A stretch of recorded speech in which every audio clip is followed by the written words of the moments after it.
Let's bake fruitcake with Chef Ray Tams! Ang Pasko ay sumapit. Woo! 1, 2, 3, go! Ang Pasko ay sumapit. Woo! Hi everyone! I'm with my friend again, Miss Charity Season. So, since malapit na po ang Pasko, gagawa kami ng mini fruitcake.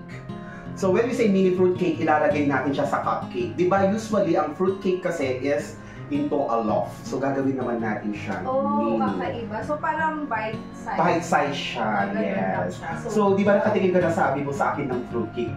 Before. Yeah, and then nakatulog. Yes, nakatulog. Kasi daw, sinisipon niya yung fruitcake kasi may alak daw. Yes, may Dalasing alak daw pala po siya. dalasing. Bata pa kasi kami noon. Tapos may mga nag-gift. Actually guys, ang fruitcake is best gift for Christmas. Yes, actually. So yung gagawin natin today is not super big. Talagang bite size, mini fruitcake. So medyo mahal nga lang po yung ingredients ng fruitcake. So simulan na natin for the ingredients. So I have here imported glazed fruit and then all-purpose flour, cherry, red and green for toppings, and then brown sugar, unsalted butter, chopped dates, raisins, and then I have here cashew nuts, walnuts, baking powder, baking soda, salt, nutmeg powder, then cinnamon powder, 1 whole large egg. I love the smell of the rum. Okay, rum. Grabe, maglalasingan na tayo. Papalatik na ang Christmas. Hindi talaga. And then, lastly, our rum. So, this is Tanduay rum or any brand of rum that available in your kitchen. Ito kasi yung imported na glazed fruit. Sobrang sarap po niya. Ayan, may orange peel, cherry, basta halo-halong fruits. Yes, tawag dito, lasang fruits na iba't mixed fruits. Okay, simulan na natin yung paggawa ng ating fruitcake. So, creaming method yung gagawin natin for our fruitcake. Creaming method, so ilalagay natin yung butter using our paddle attachment.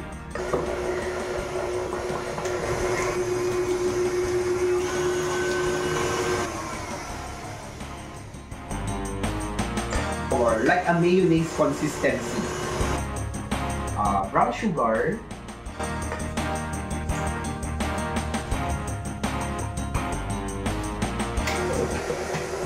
Dapat kinakantahan yan. Yes, na nangangaroling ka dapat para mas sumarap yung fruitcake.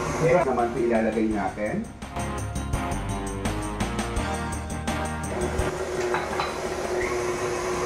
Parang yung kakain ng fruitcake, sasakit yung pangan niya. Bakit? Dami ng ingredients. Nuts, very generous. Hindi siya pinipit. Yes, hindi dapat tinitipid ang fruitcake. Para mag-enjoy yung pagbebentan o pagregaluhan natin. Yes. Yung uulit sila. So yung fruitcake natin, ito pala yung parang instant na hindi na natin siya kailangan paliguan ng alak. Kasi nilalagay ko na yung alak. So yung fruit cake kasi na iba is kinupure nila with rum para magtagal siya. Ito instant mini fruit cake. Pwede nang kainin. Cinnamon powder.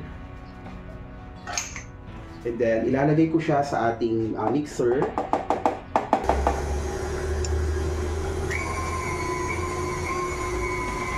Okay, that's fine. Don't too much mix kasi ginagawin.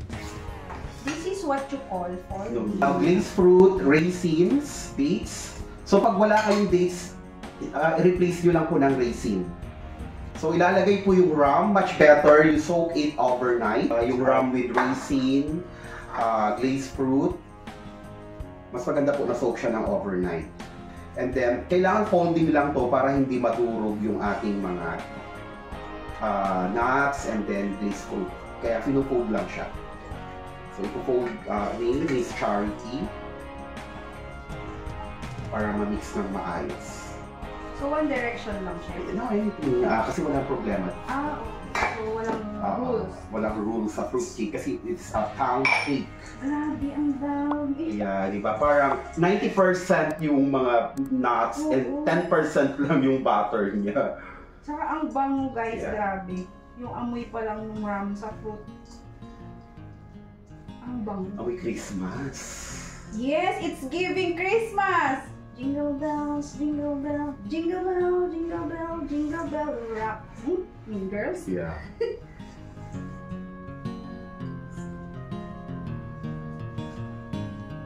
Diba, wala akong ka-art-art sa pag-phone. Pero, nakaka-happy na naman siya. Yeah, Baking yeah. with the profession.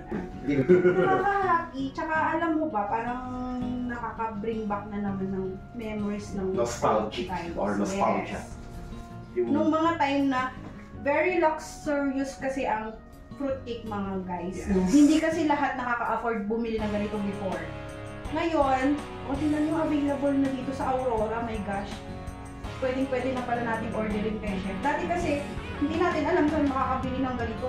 Mayayaman lang meron. Kasi, regalo lang Yes. ito ng mayayaman actually.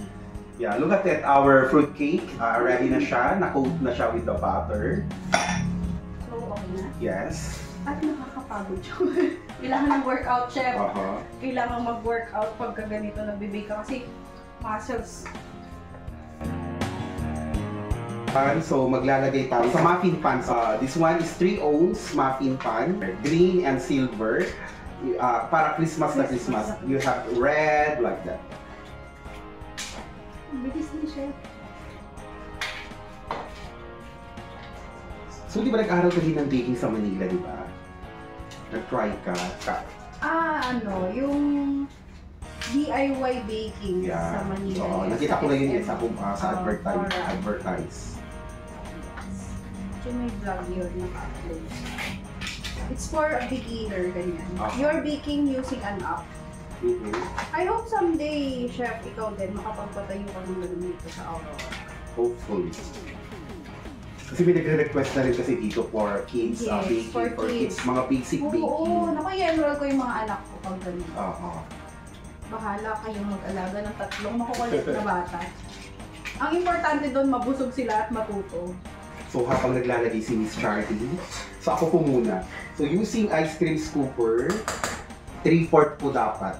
Yan, 3/4 siya. So, Kapag ka gusto mo ba, chef, patulogin yung anak mo, pakainin mo ng ganyan, makakatulog din. yan, okay na.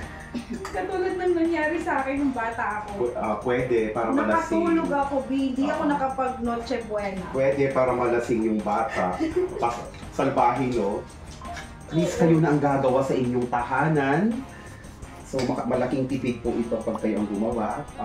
Pang regalo, pang negosyo. Okay na ba yun? Yeah, go. Ang maganda dito, chef, affordable ito kasi ano siya eh, Pwede siyang size. cupcake size and then pwede nila ilagay. Di ba may mga cupcake box na solo? So, pwede nila ilagay doon per piece. Pwede itong pang regalo sa Christmas sa mga teachers ng anak ko. Nice idea. Grabe yung fruit cake, no? Parang Bango. yung more on glazed fruit talaga siya. Yung bawat kagat ng ating customer, puro fruits. Kasi may fruit cake kasi, yung puro cake siya. Cake lang, yes. Tapos nabibilang lang. Nakaibabaw lang yung glaze. Yung mga nuts, gano'n. Oo. Makikita mo lang yung mga glazed fruits niya, nasa ibabaw lang siya. Wala Ito siya talaga, bawat kagat mo talaga, nandun yung glazed fruit, nuts, hindi tinipid. Yes. Tsaka hindi ito nakakahiyang Ipangregalo. regalo talaga kasi sobrang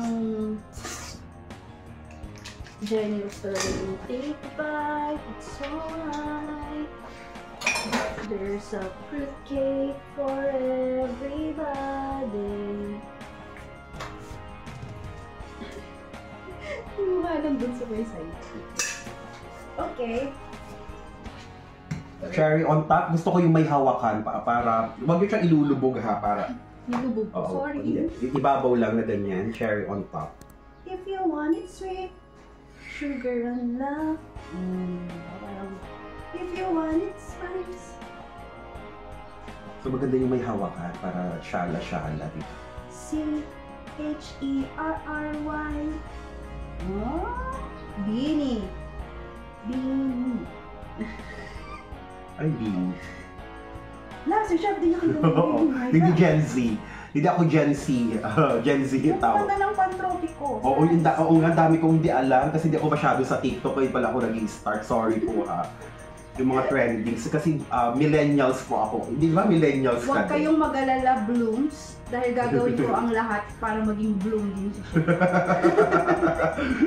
Akala ko is millennials, Gen Z. May, pati ngayon, di ba, yung sa English na ginagamit ng mga Gen Z, may iba na din Yes, pala. may iba-iba siyang meaning. Stress ako doon. Pag sinabing it's giving, ibig sabihin, okay yun. Mhm. Parang, yun. Pag sinabi namang, skibidi, that's bad. Oh, skibidi. Yeah. Alam ko kasi yung mga anak ko is, Gen Z. Yeah. Gen Alpha na actually. Yeah. Oh, may ganyan pa, Gen Alpha. Delulu, it means delusional. Girls. Napanood ko yan sa TikTok, yung English ng Gen Z. Iba. Yeah, iba na. Ang ganda ng kulay, no? Kasi Yeah, add more. green. You choose the bigger one. Kapag small siya, kailangan. Medyo patayo yung cherry, yung ganito. Para, nakatayo dapat. Ang ganda ng color. Kasi green and... Red. It's giving Christmas. Oh, Gen Z. For decorations only. Pero much better. Ganyan na natin. Para mabenta natin ng mahal. You can sell this one 50 pesos per piece to 75 pesos. Kasi tignan nyo naman. Okay na siya, ha? Okay, preheat your oven at 350 degree Fahrenheit or 180 degrees Celsius. So make sure preheated po siya yung oven nyo. Okay? Hindi tayo nag-preheat. Hindi nakita yun, no? Chef, sabi nila you're a good kisser if you eat a cherry and paglabas ng stock is nakanat. Ay, wow. Yun na? Madi pa, isaksak mo kaya. Kaya mo bang gawin? Hindi ko kaya. Give Virgin. up agad. Virgin, okay. O, ilagay mo na yung mga green, what? Itodo mo na. Ano minutes ang kill? Todo mo yan. So, ganito po ang tamang paglalagay ng fruitcake sa oven. Dapat very demure, very classic. Ganon. Ganito po yung itsura niya kapag hindi pa siya nag-bake. We will show you later kung anong yung magiging itsura niya once it is already baked.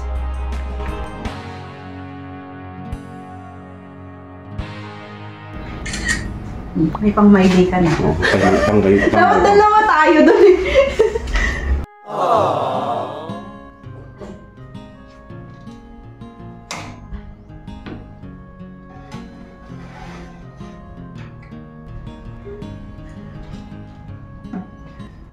So, luto na guys yung ating fruitcake. So, kapag kukuha ka daw ng fruitcake sa oven, pag luto na siya, dapat kakantahan mo siya. There's a fruitcake for everybody. It's giving. There's a fruitcake for everyone. Inside for every store. Yan. There's a fruitcake for everyone.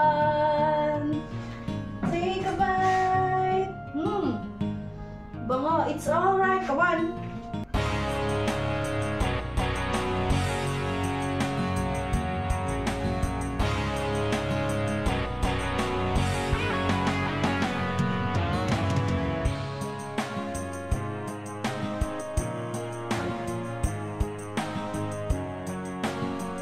Okay everyone, ito na yung ating finished product, our mini fruit cake. Hope you like it. Ganda diba?